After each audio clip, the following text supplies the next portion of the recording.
Why, hello there YouTube and welcome to a Revolting review. I am Random Ross and today I review Predator, Killer of Killers.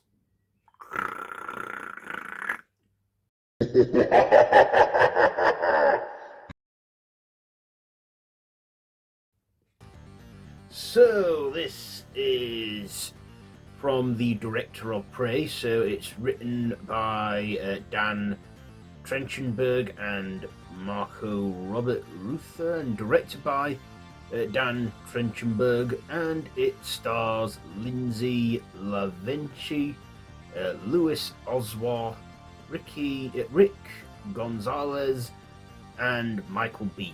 Yeah, Terminator 2 and Aliens.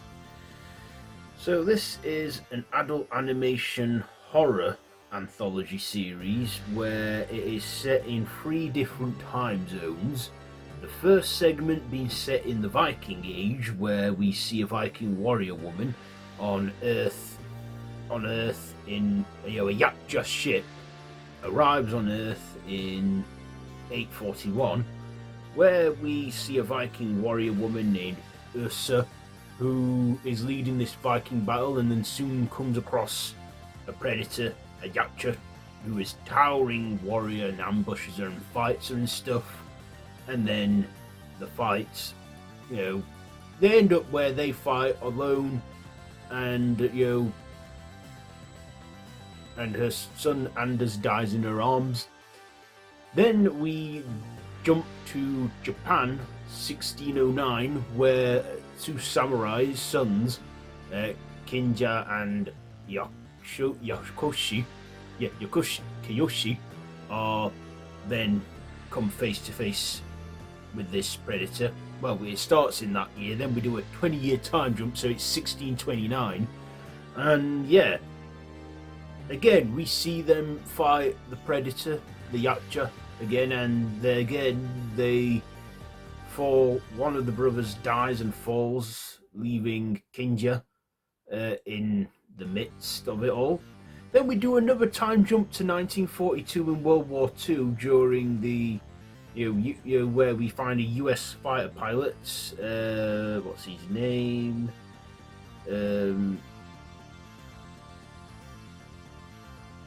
Yeah, that's it. Torrance, where he is, getting back on in the game in the Second World War as a fighter pilot, only to come across a predator ship where they take it all down, and then of course again a fellow comrade of his falls, and then he is seen as the lone survivor. But then in the final act of the film we then see that all these stories that we've seen throughout have all come together, where we find that the Viking Ursa and the samurai Kinja, and also Tories are like now on the predator ship, and they then get lowered onto this arena where this predator then fights all 3 of them. Also, the Viking and the samurai have been kept in cryostasis, because that's what they do. They get worthy warriors from Earth and other planets and put them in cryostasis to fight them. Then of course they all have this whole showdown. The language being a bit of a barrier between the 3 of them. I mean, eventually we do get it spoken in English with the Viking segment and the samurai segment understanding and stuff. But yeah, they partner up to fight this Yachtja, and of course in the end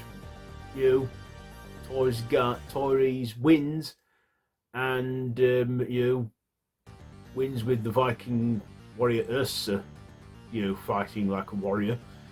But then at the end the chief predator says in their language, "Let's go hunting," and then the film ends, only for a little segment just before the main credits roll, where we see other warriors in cryostasis, including Naru from Prey, our protagonist from Prey. So how have they caught her?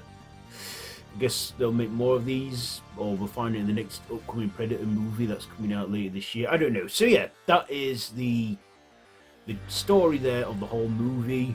So what did I like about this? Well, first of all, I like that they took this franchise into anthology territory, and it was told throughout 3 action-packed segments. Each of them was short and sweet and packed in a lot of action. Then, of course, the 4th segment where all the 3 join together, we see, I liked that. So my favourite segment was probably the Viking and the Samurai segment, because I do like Vikings and Samurais. I mean, this whole tattoo sleeve is Vikings, and on my back it's a massive Japanese tattoo. But yeah, I liked that. I didn't mind the World War II segments either. We had Michael Biehn in there as well, voicing Vandy. And we see some good animation. Yeah, this was computer animated, but I didn't mind it. Kind of like how I see Marvel's What If, which is animated, but this is all in one feature film. I also like the runtime, that it didn't drag on. It was fast-paced and actiony and gory, had the swearing and the violence, kept the R rating and mature content, despite this being animated, and I thought they had good visuals. I like the Predator. I mean, the Predators we see, they're like bloody beasts, massive. And also, I thought the soundtrack pretty much remained the same, that you know what I mean if you've seen the movies. And also, it's within the Predator universe. All the movies, well, Prey at least, is still canon, and I believe the next, the other Predator movies that set like in the present time, like Predator 1 and then Predator 2, which was set in '97, all those films that follow will still happen.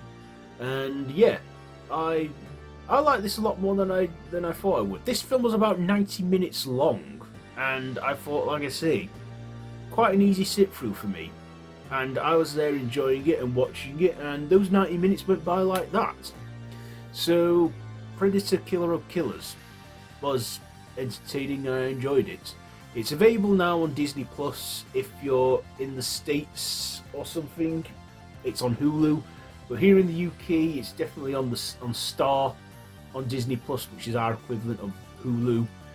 But yeah, like I say, it's available to watch now on Disney Plus, so you can check that out. I recommend it to Predator fans, and yeah, I enjoyed it. Like I say, quite, I mean, yeah, there were moments in there, like the language where I would have to read subtitles, but I got round that kind of easy. I like I say, I enjoyed it, and it was a fun one.